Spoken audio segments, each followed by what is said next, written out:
Hello दोस्तों, मैं सौरभ मलिक आप सभी का टॉपिक स्टडी में स्वागत करता हूं। दोस्तों, आज के ऑनलाइन टेस्ट में हम देखने वाले हैं नदियों से संबंधित 27 ऐसे महत्वपूर्ण प्रश्न जो कि अक्सर एग्जाम में पूछे जाते हैं।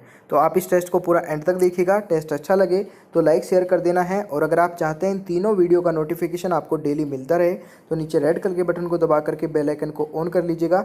आपके पास नोटिफिकेशन पहुँचने स्टार्ट हो जाएंगे।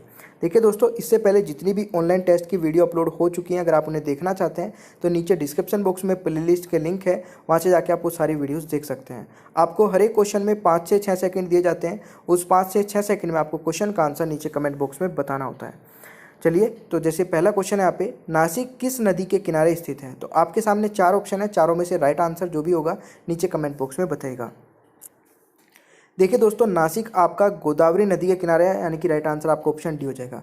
नासिक आपका महाराष्ट्र में पड़ता है, ये गोदावरी नदी के किनारे है, और गोदावरी नदी के किनारे आपका इलाहाबाद, उज्जैन, हरिद्वार भी पड़ता है, तो आप ये भी याद रखिएगा। क्वेश्चन नंबर 2 है, निम्न में से किस नदी का स्रोत भारत से बाहर है? देखिए दोस्तों, ब्रह्मपुत्र नदी का स्रोत भारत के बाहर से तिब्बत से है, और तिब्बत में इसको संगपो के नाम से जाना जाता है। ठीक है, और जब ये अरुणाचल प्रदेश में एंट्री करती हैं तो इसे वहाँ पे दिहांग नाम से जाना जाता है। ठीक है, यानी कि ब्रह्मपुत्र नदी को दिहांग नाम से जाना जाता है। कहाँ पे? अरुणाचल प्रदेश में। और फिर असम में आते आते इसका नाम ब्रह्मपुत्र हो जाता है। तो ये आपके लिए बहुत ही इंपॉर्टेंट क्वेश्चन है, इसको याद रखिएगा। चलिए नेक्स्ट क्वेश्चन पे चलते हैं। दोस्तों, क्वेश्चन नंबर 3 है, तिब्बत में संगापो कहलाने वाली नदी कौन सी है? तो अभी मैंने आपको बताया है। ठीक है, तो सभी को पता है। राइट आंसर फटाफट बता दीजिए कमेंट बॉक्स में। बिल्कुल सही, ब्रह्मपुत्र राइट आंसर हो जाएगा। क्वेश्चन नंबर 4 है, सिंधु नदी का उद्गम होता है, कहाँ से होता है भाई? देखिए, ये होता है कैलाश पर्वतमाला से। सिंधु नदी का उद्गम स्थल कैलाश पर्वत स्थित मानसरोवर झील के समीप अवस्थित है। ठीक है, कैलाश पर्वतमाला तिब्बत में स्थित ट्रांस हिमालय का भाग है दोस्तों। ठीक है, तो ये भी आप याद रख सकते हैं। तो option D is the right answer. ठीक है, चलिए नेक्स्ट क्वेश्चन पे चलते हैं। दोस्तों, क्वेश्चन नंबर 5 है, भागीरथी और अलकनंदा का संगम कहाँ पर होता है? तो देखिए दोस्तों, भागीरथी और अलकनंदा का संगम होता है आपका देवप्रयाग में। ये कहाँ पे पड़ता है? इलाहाबाद में। तो राइट आंसर आपका ऑप्शन ए हो जाएगा। क्वेश्चन नंबर 6 है, निम्नलिखित में से भारत में तलछट का मतलब होता है दोस्तों सेडिमेंट, यानी कि गंदगी।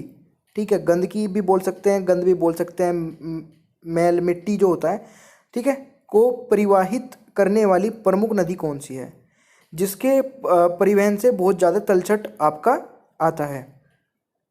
तो दोस्तों, ये देखिए अपनी गंगा है, तो गंगा का नाम है इसमें। तो राइट आंसर आपका ऑप्शन ए हो जाएगा।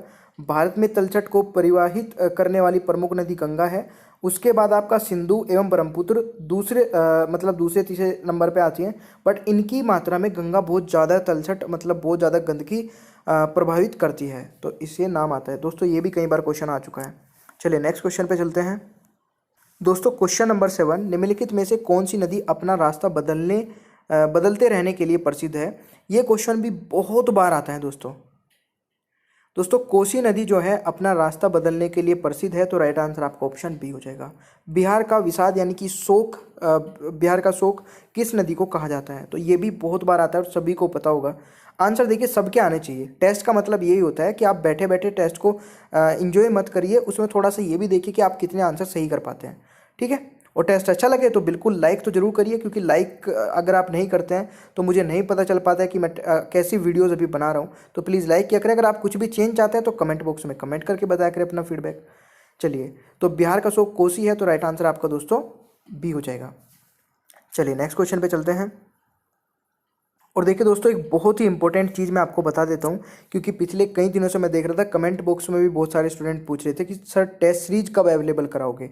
तो टेस्ट सीरीज आ गई है, एनटीपीसी और जेई की आ गई है, ग्रुप डी की जल्दी आ जाएगी। इसके प्राइस देखिए वैसे तो 149 रखे गए थे, बट अभी डिस्काउंट कोड पे सौरभ एसपीएल अगर आप डिस्काउंट कोड भरेंगे, जब भी आप इसको परचेज करेंगे, लिंक सबसे पहले मिल जाएगा नीचे डिस्क्रिप्शन बॉक्स में है।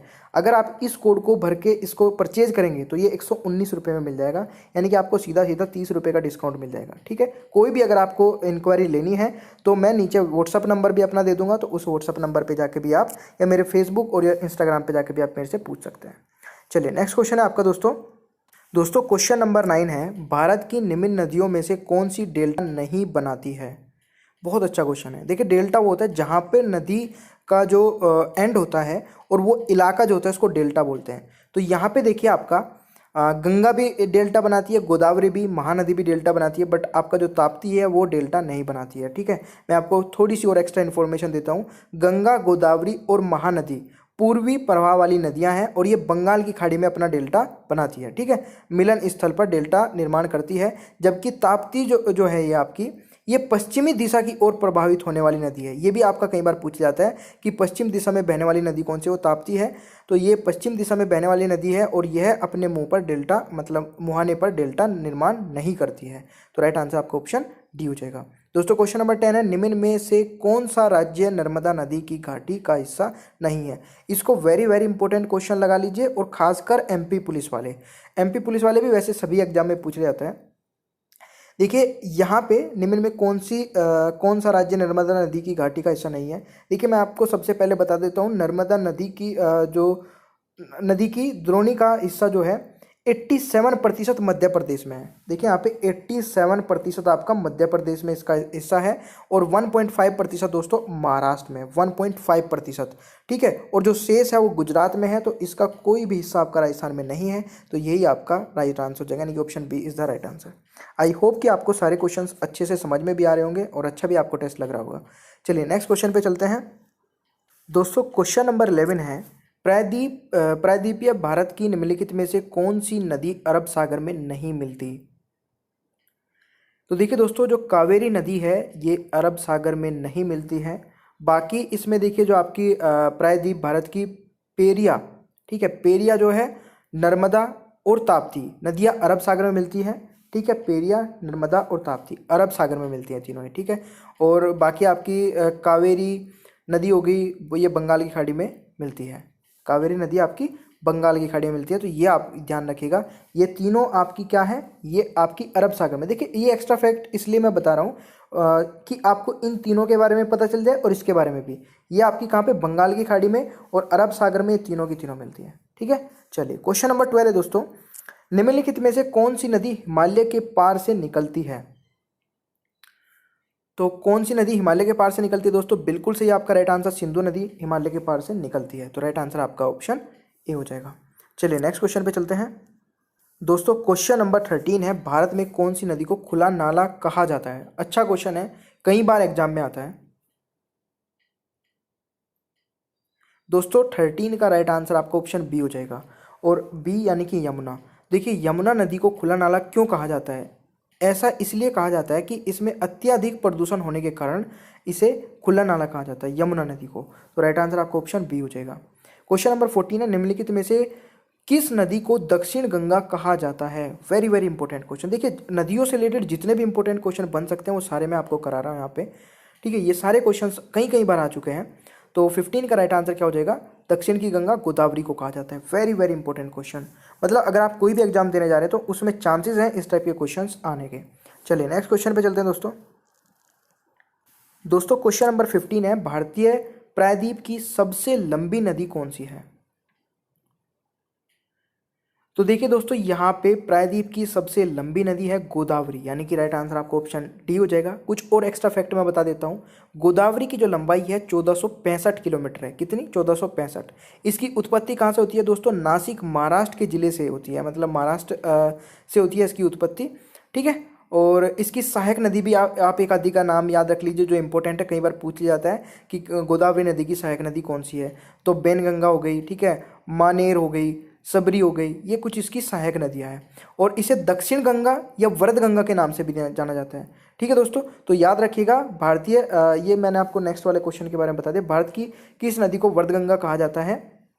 तो यही अपनी गोदावरी नदी जो है इसको वरद गंगा या फिर आपका दक्षिण गंगा के नाम से भी कहा जाता है दोस्तों। तो दोनों ही नाम वरद गंगा और दक्षिण गंगा गोदावरी नदी के ही नाम है। तो राइट आंसर आपका ऑप्शन बी हो जाएगा। आई होप कि आपको ये टेस्ट अच्छा लग रहा होगा। चलिए नेक्स्ट क्वेश्चन पे चलते हैं दोस्तों। क्वेश्चन नंबर आपका 17 है, दो नदियों के बीच उपजाऊ भूमि को कहते हैं। वेरी वेरी इंपॉर्टेंट क्वेश्चन, इसको भी वेरी वेरी लगा लीजिएगा। दो नदियों के जो बीच का उपजाऊ भाग होता है उसको क्या कहते हैं? देखिए मान लीजिए मैं आपको एग्जांपल से दे देता हूँ, दो नदियाँ हैं, तो इनके बीच का जो हिस्सा होगा उसको क्या बोलते हैं, ठीक है। एक नदी आपको इधर को जा रही होगी, एक इधर को जा रही होगी, इनके बीच में जो आपका जो हिस्सा पड़ता है उसको क्या बोलते हैं, दोआब, ठीक है। जो उपजाऊ भूमि होती है उसको दोआब बोलते हैं। तो राइट आंसर आपका ऑप्शन सी हो जाएगा। भारत में प्रायद्वीप नदी से संबंधित सबसे ऊंचा निकास बेसिन कौन सा है? भारत में प्रायद्वीप नदी से संबंध सबसे ऊंचा निकास बेसिन कौन सा है? तो ये आपका दोस्तों हो जाएगा ऑप्शन सी, कृष्णा नदी का, ठीक है। तो इसकी ऊंचाई कितनी है? 1738 मीटर है, ठीक है। महाबलेश्वर जो चोटी है, ऊंची चोटी महाबलेश्वर के से निकलती है और ऊंचाई कितनी है? 1738 मीटर की है। चलिए नेक्स्ट क्वेश्चन पे चलते हैं। कौन सा था ये? आपका ऑप्शन सी हो जाएगा। चलिए नेक्स्ट क्वेश्चन पे चलते हैं दोस्तों। क्वेश्चन नंबर 19 है, निम्नलिखित में से कौन सी नदी अतः अरब सागर में गिरती है? तो ये गिरती है भाई आपकी नर्मदा नदी। तो आपका राइट आंसर ऑप्शन बी हो जाएगा। क्वेश्चन नंबर 20 है, निम्नलिखित में से कौन सी भारतीय नदी पश्चिम की ओर बहती है तथा अरब सागर में गिरती है? 20वां। तो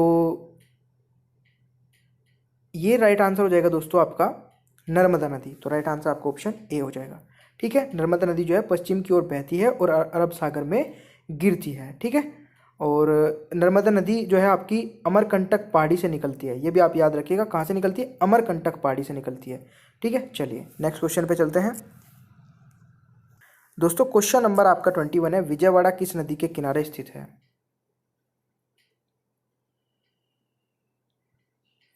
तो देखिए यहाँ पे विजयवाड़ा जो है आंध्र प्रदेश में स्थित, आंध्र प्रदेश के कृष्णा जिले में कृष्णा नदी पर ही अवस्थित है। तो यहाँ पे राइट आंसर आपको ऑप्शन बी हो जाएगा, ठीक है। विजयवाड़ा कहाँ पे है? आंध्र प्रदेश के कृष्णा जिले में कृष्णा नदी पर ही अवस्थित है। यह आंध्र प्रदेश का तीसरा और हैदराबाद एवं विशाखापट्टनम के बाद बड़ा शहर है, ठीक है। आंध्र प्रदेश का ये तीसरा बड़ा शहर है, हैदराबाद और विशाखापट्टनम के बाद वाला, ठीक है। ये भी आप याद रख सकते हैं भाई। इस टाइप के क्वेश्चंस भी कई बार बन जाते हैं। सतपुड़ा और विंध्या के बीच कौन सी नदी बहती है?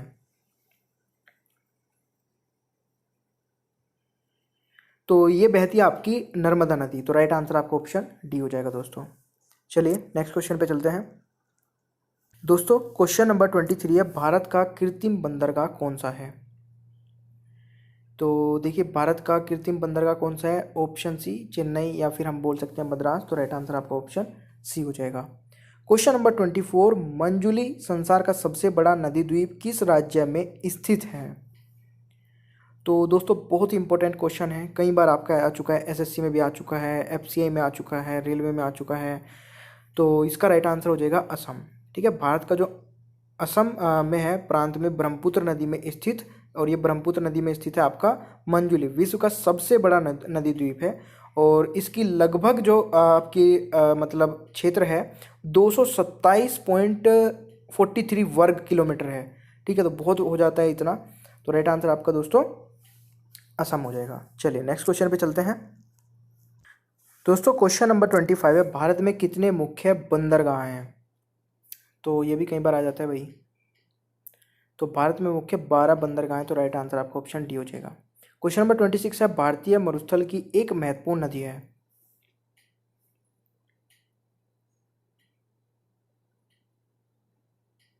तो देखिए भारतीय मरुस्थल की एक महत्वपूर्ण नदी आपकी लूनी है। यह अजमेर के दक्षिण पश्चिम की अरावली क्षेत्र से निकलती है। कहाँ से? दक्षिण पश्चिम की अरावली श्रेणी से निकलती है दोस्तों, सॉरी क्षेत्र नहीं, अरावली श्रेणी से निकलती है। और यह 320 किलोमीटर लंबी है दोस्तों, ये भी याद रखिएगा। जो आपकी लूनी नदी है 320 किलोमीटर की लंबी है, ठीक है। तथा कच्छ के रण से विलुप्त हो जाती है। और ये एक ऐसी नदी है जो बहती बहती मतलब कि कहीं पे भी आपका जैसे मतलब कहीं पे अपना डेल्टा नहीं बनाती, कहीं पे ख़त्म नहीं होती, ये बहती बहती ही ख़त्म हो जाती है कच्छ के रण में। ये दोस्तों बहुत ही इंपॉर्टेंट चीज़ है, इसको याद रखिएगा। लूनी नदी एक ऐसी नदी है जो कच्छ के रण में ही विलुप्त हो जाती है, ठीक है। और इसकी प्रमुख सहायक नदी भी सुन लीजिए, सरस्वती है, एक तो सरस्वती है, एक आपकी बिंदुई है, एक सुक्री है, एक जवई है। एक तो सरस्वती है, एक बूंदी है, एक सुक्री है, एक जवई भी है। तो ये आपकी इसकी कुछ सहायक नदियाँ हैं। बहुत इंपॉर्टेंट क्वेश्चन है, ठीक है। चलिए क्वेश्चन नंबर 27 है, भारत की किस नदी का अंतर्देशीय जल निकास है? भारत की किस नदी का अंतर्देशीय जल निकास है, तो ये दोस्तों आपका सही आंसर हो जाएगा डी, लूनी नदी। मतलब वही जो अभी मैं आपको बता रहा था, यह अजमेर, मैंने अभी आपको बताया, राजस्थान से दक्षिण पश्चिम में अरावली श्रेणी से निकलती है। लगभग 320 किलोमीटर की लंबाई है। एक प्रवाही होने के पश्चात यह कच्छ के रण में विलुप्त हो जाती है।